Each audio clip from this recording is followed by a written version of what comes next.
Halo, selamat datang lagi di pembahasan mendalam kita. Kali ini nih, kita mau gali lebih dalam materi dari Anda, spesifiknya bab 3, judulnya Show Me the Money, dari kutipan buku You Are a Badass at Making Money. Siap ya? Siap dong. Oke, nah, bab ini tuh langsung menyorot hubungan kita sama uang yang sering kali rumit. Dan ya, jujur aja kadang aneh gitu. Jadi misi kita sekarang adalah coba bongkar beberapa ide kunci di bab ini.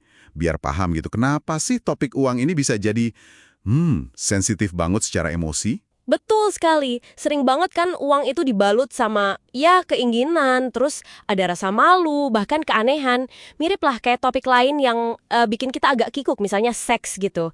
Yang menarik buat kita lihat nanti adalah kenapa cara pandang kita, mindset kita, jadi krusial banget di sini. Kita bisa cinta, benci, terobsesi, atau malah abai sama uang. Bisa juga nimbun atau malah menjelek-jelekan. Rasanya campur aduk banget ya, antara pengen tapi juga malu gitu. Analogi soal seks tadi menarik juga. Seolah-olah kita mestinya ngerti, tapi kok malah jadi tabu dibicarain? Iya. Dan akar masalahnya itu seringkali ada di pengkondisian sosial kita. Maksudnya gimana pandangan masyarakat, keluarga, itu tanpa sadar ngebentuk keyakinan kita soal uang. Ditambah lagi pesan-pesan waktu kecil, pengalaman pribadi kita sendiri.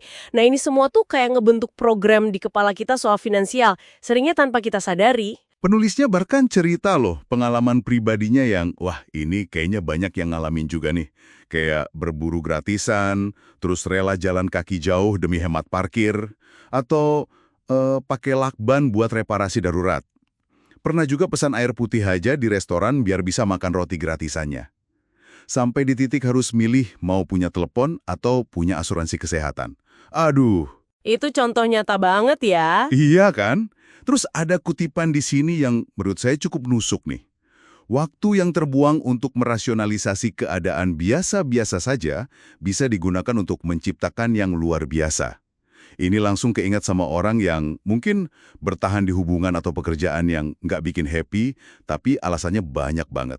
Nah, itu contoh bagus banget gimana kita kadang lebih nyaman sama drama kekurangan yang udah familiar daripada ambil risiko buat berubah. Kita secara aktif memilih terjebak dengan alasan-alasan yang kedengarannya logis.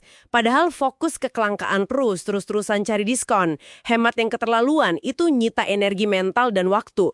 Waktu yang sebenarnya bisa dipakai buat, ya, menciptakan pemasukan lebih banyak. Terus ada momen titik baliknya si penulis nih, pas dia udah muak gitu ya sama mantranya sendiri, saya nggak mampu. Dan sadar dia pengen lebih. Langkah beraninya, dia investasi besar di bisnis online. Beli kursus, cari mentor, bikin website. Padahal dia ngaku nggak tahu apa-apa dan takut banget dianggap bodoh atau penipu. Langkah yang, wah, butuh keberanian besar. Dan ini menggarisbawahi pentingnya kita dorong diri keluar dari zona nyaman. Rasa takut itu, ironisnya, seringkali malah melindungi kita dari kehidupan yang sebetulnya bisa lebih kaya, lebih bermakna. Tentu bukan berarti nekat ya tanpa perhitungan, tapi lebih ke gimana kita nggak membiarkan rasa takut itu menghentikan kita dari apa yang benar-benar kita inginkan. Tapi, ya selain takut gagal yang tadi Anda sebut, penulis juga nemuin hambatan lain dari dalam dirinya. Ini menarik nih. Ternyata, dia lebih terikat sama keyakinan negatifnya soal uang. Misalnya, anggapan kalau uang itu jahat, atau dia nggak pantas jadi kaya. Itu lebih kuat dari keinginannya buat berubah. Nah, ini nyambung ke pengaruh luar dan juga suara kritik di dalam diri kita sendiri. Sering banget kan lingkungan atau pikiran kita sendiri yang mendikte apa yang pantas atau nggak pantas kita mau. Disinilah pentingnya kita coba dengerin intuisi, dengerin kata hati. Jangan sampai cuma kejebak ekspektasi orang lain atau pikiran negatif sendiri. Kita sering dengar argumen ini kan. Yang penting itu waktu berkualitas sama keluarga, bukan uang. Tapi sumber ini nantang pemikiran itu. Kenapa sih harus pilih salah satu? Kayak hitam putih gitu. Bukannya uang justru bisa ngasih lebih banyak waktu dan pilihan buat menciptakan momen berkualitas itu? Iya betul, dan soal persepsi keserakahan ini juga perlu diluruskan nih. Pola pikir kekurangan, entah itu bentuknya kemiskinan yang nyata atau malah ketakutan jadi kaya karena dianggap kotor, itu sering jadi akarnya. Keserakahan dan ketakutan berlebih pada kekayaan itu bisa jadi datang dari tempat yang sama. Mindset kelangkaan, mindset serba kurang. Kuncinya ya di keseimbangan dan niat di baliknya itu apa. Analogi masker oksigen di pesawat itu selalu pas banget ya. Anda nggak bisa nolong orang lain kalau Anda sendiri kekurangan oksigen. Merawat diri sendiri, termasuk soal finansial, itu justru membuka kapasitas kita buat bantu orang lain lebih banyak lagi. Coba deh kita bayangin sejenak, gimana jadinya kalau orang-orang yang katakanlah punya niat baik, kreatif, peduli sama sesama, itu justru punya sumber daya finansial yang melimpah. Mereka bisa memberdayakan diri sendiri, komunitasnya, bahkan mungkin berkontribusi buat isu-isu global. Kekayaan itu kan sebenarnya netral ya, tergantung siapa yang pegang dan gimana digunakannya.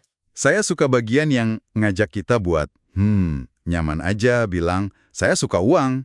Nggak perlu pakai disclaimer atau merasa bersalah gitu. Sekaligus, ini nantang kita juga buat nggak otomatis ngejudge orang kaya. Sikap snob atau sombong itu bisa datang dari dua arah loh. Bisa dari yang merasa kekurangan, bisa juga dari yang kelebihan. Dan ini balik lagi ke cara kita memandang dunia finansial. Kalau di alam bawah sadar kita benci sama kekayaan atau orang kaya. Ya gimana kita bisa menarik itu ke hidup kita? Susah kan?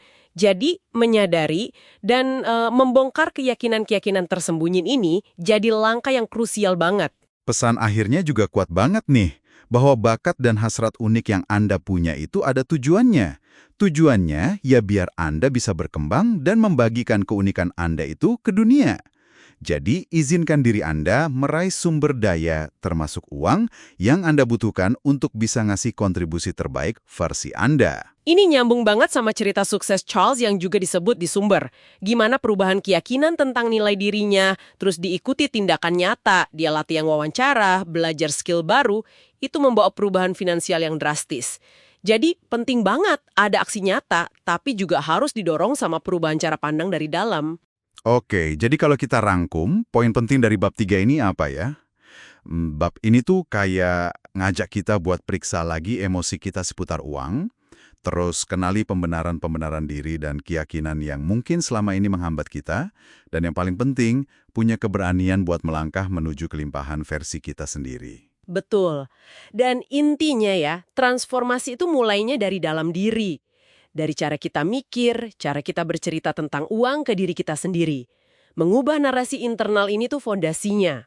Nah, sebagai penutup nih, ada satu pertanyaan buat Anda bawa pulang, buat direnungkan. Mengacu ke metafora monyet dan pisang dalam kotak dari sumber, walaupun mungkin ini cuma cerita ya, keyakinan membatasi apa sih soal uang? Pisang apa yang selama ini Anda genggam erat-erat, padahal sebenarnya bisa Anda lepaskan demi meraih kebebasan finansial yang Anda inginkan? Coba direnungkan ya. Pertanyaan yang bagus untuk refleksi. Oke deh, terima kasih banyak sudah menyimak pembahasan kita kali ini. Sampai jumpa di kesempatan berikutnya ya.